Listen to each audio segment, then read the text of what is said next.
going to welcome Professor Russell Foster to the stage. Russell is sort of the godfather of all of this. And he's currently speaking to us from the Royal Society in London, where he is sort of chairing a panel on light and pollution and sound pollution.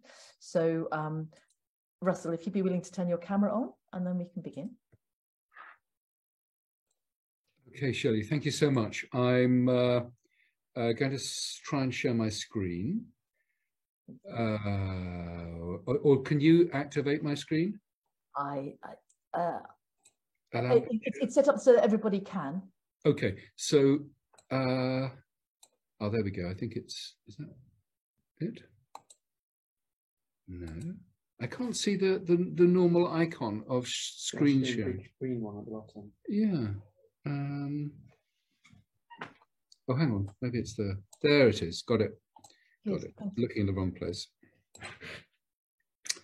Excellent.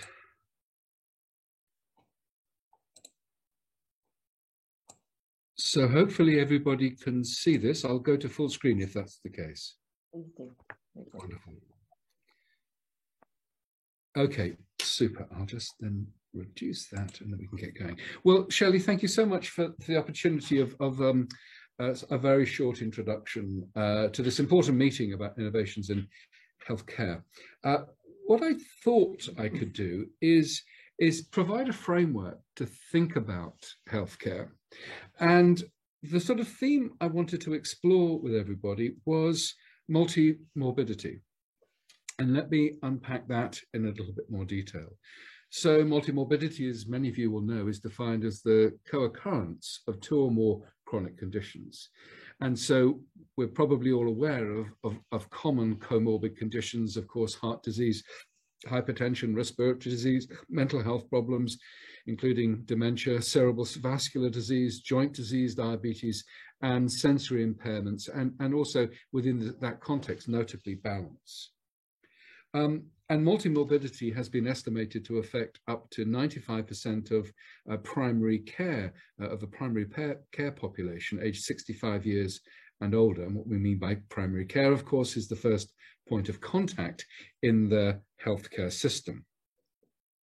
And this is sort of an illustration of how age and multimorbidity are linked.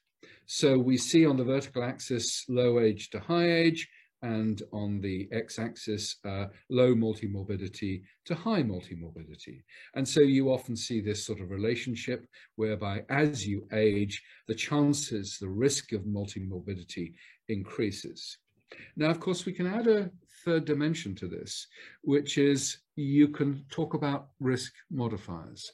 And we can show here low to high risk modifiers. So, for example, if you have a low risk modifier, you can be of high age, but have a low risk of multimorbidity. Medium risk, of course, intermediate levels between age and multimorbidity. And of course, if you have high risk factors, then you're going to be fairly young and yet still have high levels of multimorbidity. And so what we clearly want to do in the healthcare sector is, and I shall do that again because I quite like that animation, is go from high risk modifiers to implement low risk modifiers so that as we age, we reduce the risk of multimorbidity. Now, what are the modifiable risk factor targets to change the trajectory of multimorbidity? And of course, my pet topic would be sleep and circadian rhythm disruption. And so we can just sort of put this into some sort of context. And this is a fairly recent, it's a 2022 paper, which I urge you to look at. And I've extracted a few sentences from this. And one is data from almost 8,000 Britons followed for 25 years show that healthy 50-year-olds are more likely to go on and develop multimorbidity if they get only 5 hours of sleep a night, an element of sleep and circadian rhythm disruption. People who had 5 hours or less of sleep from the age of 50 were 30% more likely to be diagnosed with numerous chronic diseases over the lifespan of 25 years than those who slept 7 hours.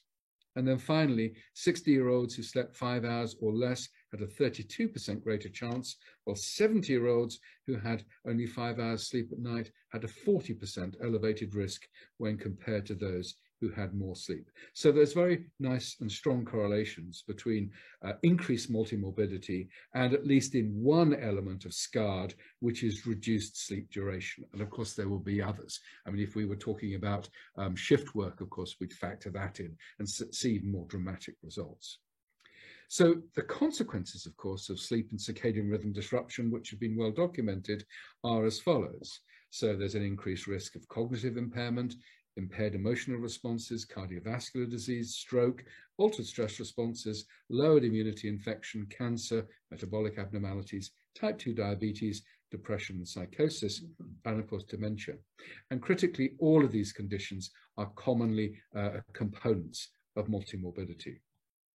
So let's return to this diagram here, whereby we're looking at age versus multimorbidity. And rather than just having a generic risk factor, let's now look at the relationship with the third, with sleep and circadian rhythm disruption risk. And the point I want to make is that if you can minimize sleep and circadian rhythm disruption, you can reach high age with low multimorbidity, intermediate SCARD, and then of course high SCARD, higher rates of multimorbidity.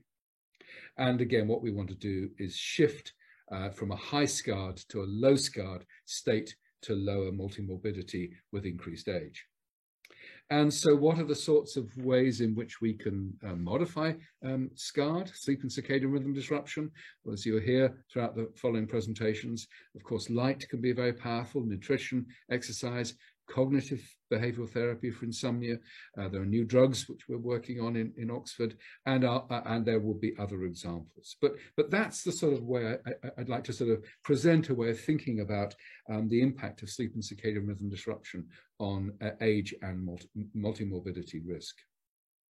Now, in terms of proof of concept, what we've done in Oxford, led by Dan Freeman, was CBTI, and in this case is digital CBTI, and mental health. And so this is a study which looked at individuals showing insomnia, showing paranoia and hallucinatory experiences.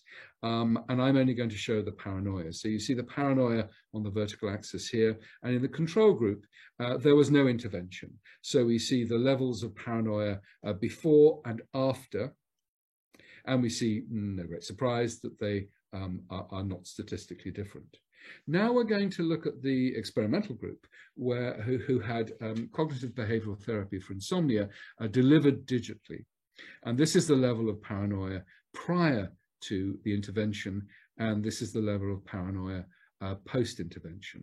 And so we get a highly significant reduction in paranoia, and of course that corresponded with a reduction in insomnia in these individuals, and paranoia mirrored hallucinatory experiences. So simply by addressing sleep and circadian rhythm disruption, you could actually have a positive impact upon mental health. And of course, there are lots of other examples we could think of in this domain. Okay, so in the last few minutes, what's needed? In my view, this would be the framework to think about what's needed. And so we have in the research domain mouse models. We can go from genotype to phenotype. We've got human clinical studies. And then we have therapeutic interventions, such as light and drugs and CBTI and other factors. We need two more elements, which is measures of SCARD. So if we're going to try and target SCARD, we need to actually measure how effective we are at reducing, for example, insomnia. And of course, critically, I think for all of us, there's an educational component whereby we can actually deliver the knowledge generated to the broader community in terms of engagement and training in the area of SCARD and multimorbidity. These are linked in the following ways, of course, whereby a fundamental mechanistic understanding could inform human clinical studies, and vice versa. Observations from the clinic can allow us to design better experiments to look at mechanisms in mouse models. We can test mouse models with our therapeutic interventions, and of course, we can use those therapeutic interventions to measure empirically what's going on in the human realm. In terms of technology, We need, of course, measures of sleep and circadian rhythm disruption, both in mice, humans, and to look at the impact of our therapeutic interventions. And no great surprise, education impacts upon all of these areas.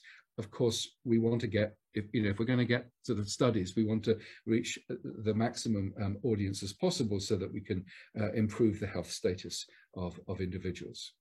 Okay, I think that's a useful way of thinking about the interactions of what's needed. And just my last slide would be, I think the time is right. I think we've got laboratory studies in place. We've got clinical studies in place. We finally have engagement by government. Some of you will have heard about the fact that Stuart and I have been speaking today to a House of Lords inquiry on light pollution and noise pollution in the sector. And also we have finally academic, health, charity and industrial collaborations. And a lovely example of that is what we're doing in Oxford with the WCS Care, and trying to modify the light in the nursing home environment to improve SCARD and improve overall health, mental status and well-being. So I think the time is right. The second point I would make, though, is that we must not oversell. We're dealing with complex and dynamic biological systems, and therapeutics to reduce SCARD are likely to have different effects on different individuals. One size will not fit all. And I think we need to bear this in mind very much as we go through with our studies. And then finally, I think we need genuine partnerships. It's critical to have an honest, transparent dialogue between scientists, engineers, manufacturers and end users about solutions and problems. I think it's very wrong to go and say, we want to prove this hypothesis. No, we want to go in and test whether a potential intervention is going to have an effect or not. And so with those few reflections, I'd like to finish and hand back to Shelley. Thank you very much for your attention. Thank you, Stuart, very much indeed. That was a great. That was Russell.